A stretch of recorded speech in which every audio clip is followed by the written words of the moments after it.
there's this trick question where they say what came first, the chicken or the eggs. Well, we need the chicken to get the eggs, but we also need the eggs to get the chicken, because the eggs is what births the chicken. So the question we should really be asking is, where did the first egg come from to birth the first chicken? Unless if your theory is that the chicken came out of nowhere. That's the theory, right? That's the thing about human beings and animal species, the plants, the ocean, the sea. No one really knows anything. All we have are theories. We truly know nothing. We think we do, but at the end of it all, at the beginning of it all, we truly know nothing. Because if you look at, for example, human beings, we don't know where we actually came from. There are theories, right? There are theories in the Bible. There are scientific theories. There are all kinds of theories, right? We have stories and theories, but we don't really know for certain. Unless you were there at the very beginning, you wouldn't know for certain. All you can have is theories and ideas. There's this saying, it's a sign of wisdom to know how much you don't know.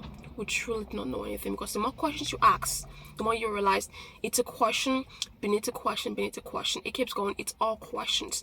There are always more questions after every question that you ask. Let's look at the theory of the origins of human beings. For example, if you Google research this, there's a species called it's a species that it's a theory of tracing back where human beings, my words, where human beings evolved from.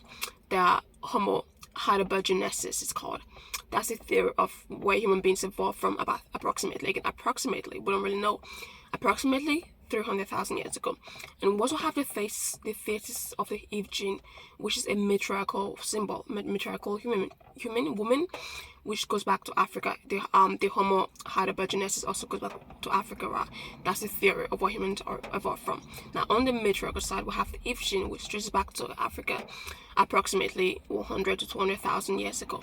Again, it's all theories. And we have the theories of the Big Bang, a theory. Even when put into space, right, those images we see of NASA, we don't really know what space looks like. It doesn't look that, or those sparkly colors, it's not what space actually looks like, right? Space, we don't really, unless you've been there up there yourself, you wouldn't really know. When NASA can give us these ideas, but we don't know for certain. A lot of things in science, the Bible, life, right, in regards to the origin of creation, it's all theories and approximation. We don't really know. No one knows. No one has a clue. No one knows exactly where we came from. You don't know where the first ocean, sea came from, where the first tree came from, the first human came from. You can think you know, but you don't know. All you have is theories and ideas, because at the end of it all, you weren't there at the beginning. No one was. All humans can go off of is research. And I researched this. I try to find what is it in oxygen that keeps human beings alive.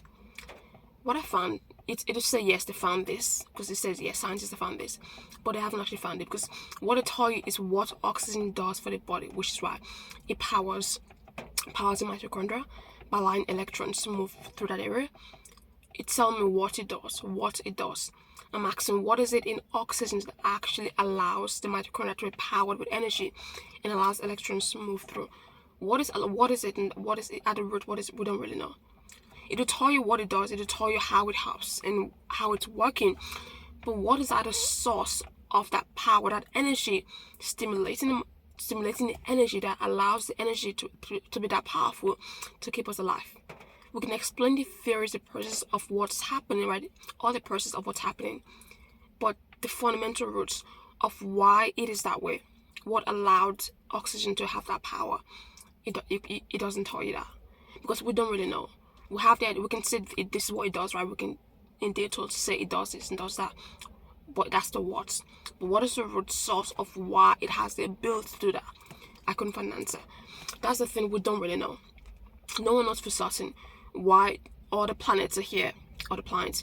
At one point they said Pluto wasn't a planet, right? Which is kind of funny, because I mean, that's the thing, all the planets are here. We don't know where the planets, there's a bug right there. We don't know where all the planets came from. The idea of Big Bang Theory, it's all theories. No one knows for certain. We don't know where trees come from. Even animal species, right? There's so many kinds of animals that we see, that some of them you have to really look at this and go, right, that's an interesting composition because of the way it looks. So what, a lot of things in life we cannot really explain, we just see and we observe, and we can come up with theories and ideas, but we don't know for certain what's actually causing a lot of things to be the way they are. Would you know why the planets are the way they've been set up? You don't know. You know what's in space? We have a theory of the black hole, dark matter, all that stuff. We don't really know where all of those come from. You can never know unless you were there at the beginning of it all. And no one living is here at the beginning of it all. All we can have, again, right, when I speak of spirituality, always, I'm speaking of energy which transcends the physical, that which transcends our physicality. Even with our eyes, scientifically, we know we cannot see everything, right? There are certain color spectrums that we cannot see. But when I speak of energy, when I speak of spirituality, it's always that which is beyond the physical, that which is beyond our physical eyes, especially energy, because energy is the beginning of it all. It's a metaphysical before the physical, energy before matter. So my idea of spirituality is transcending physicality, transcending what we can see with our physical eyes. That's my idea of spirituality. That's what I mean when I say spiritual. Beyond physical, beyond our body, beyond our flesh. Right? We're talking about the soul, the spirit, energy. Right? Science calls it energy. Even spirituality calls it energy. Energy, soul. That which transcends physicality. And I don't know, I wouldn't say believe, I know for a fact, because just based on my own personal experience, that our soul transcends lifetimes, right? For example, there are many people who know this isn't their first lifetime, right? They just, same things you know, you can't really explain why you know, because you didn't learn this in this lifetime, just comes to you. Again, souls transcends lifetimes. Souls don't just love souls, right? Love souls that are really deep. This isn't their first lifetime, right? This isn't the first time they're here. Right, there are many things that just happens that transcends physicality and this human experience. So in that sense, I know energy. I know they say energy can't be destroyed or created, right? Energy transfers, energy moves. Again, the soul again. That's my idea. Soul, energy, call it whatever you want to call it. It's all energy. It shifts, it moves, it changes, but it's transferring, it's moving across. I think. Okay, I'm gonna say I think that because this dimensions. When it passes into the soul, I wouldn't say I think. I would say I know, because it's not just dimensions. It's literally. It's like everywhere all at once, right? Everywhere all at once, right? Beyond time and space, beyond, when I say dimensions, I mean different aspects of life in the universe. But when I speak of the soul in regards to transcending physicality, literally, it cannot even be labeled. I cannot even label the dimensions. It is literally beyond what we can grasp with our mind of what exists in this universe. Every single corner of the universe, it transcends that, because it's literally everywhere all at once. It's been everywhere. It sees everything. If this is making sense to you, then you must know what I mean. What I'm saying is this: all we have are ideas.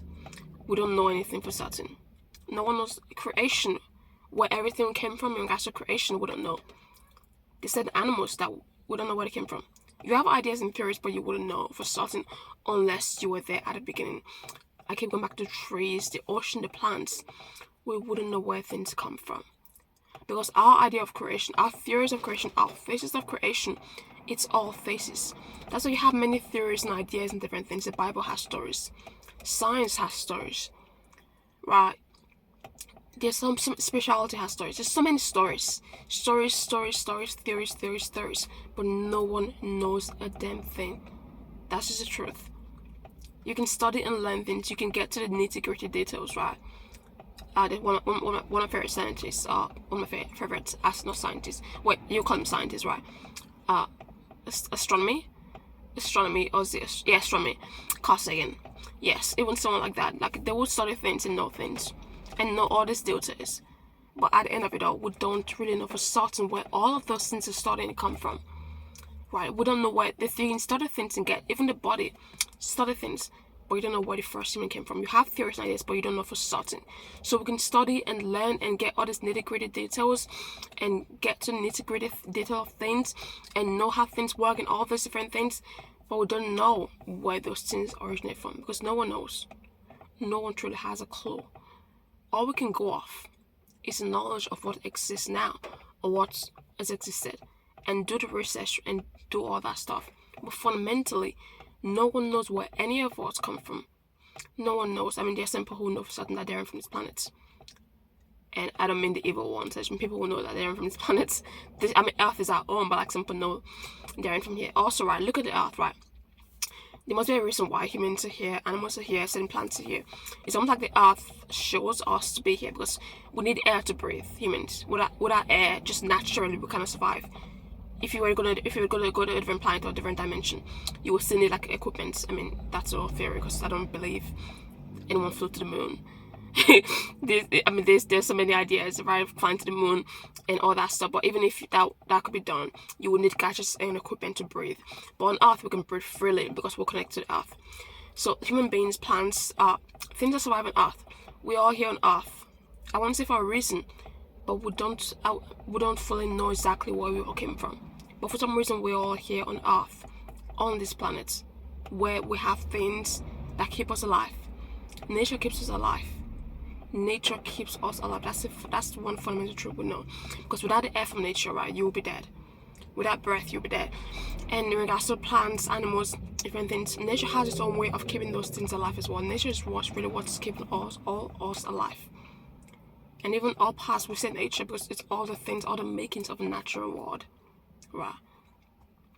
But we don't know where any of all these species, human species, plant species, why the ocean, the sea, we don't know exactly where everything came from. You have ideas and theories, but that's what it is. It's ideas and theories. We know nothing. None of us do. We can think we do based on, the only thing you can know for something is if you study the body, you get the idea of physiology. You know for data, every single thing, you know how things work. But where did those things kind of originate from? You don't know. You wouldn't have a clue because no one knows the beginning of creation. And that is a simple truth. So it's really a good thing to actually just be aware of how much we don't know. We truly know nothing. You can learn as much as you want to learn, research as much as you want to research. Learn from within as much as you want to learn from within. But we don't know anything. Which is why it's really best to really focus on knowing that stuff and knowing that being. Because when you know yourself, know your being, that's the greatest knowing you can have. Any other kind of knowing you think you may have of knowing for certain, you don't know for certain. You can't know for certain.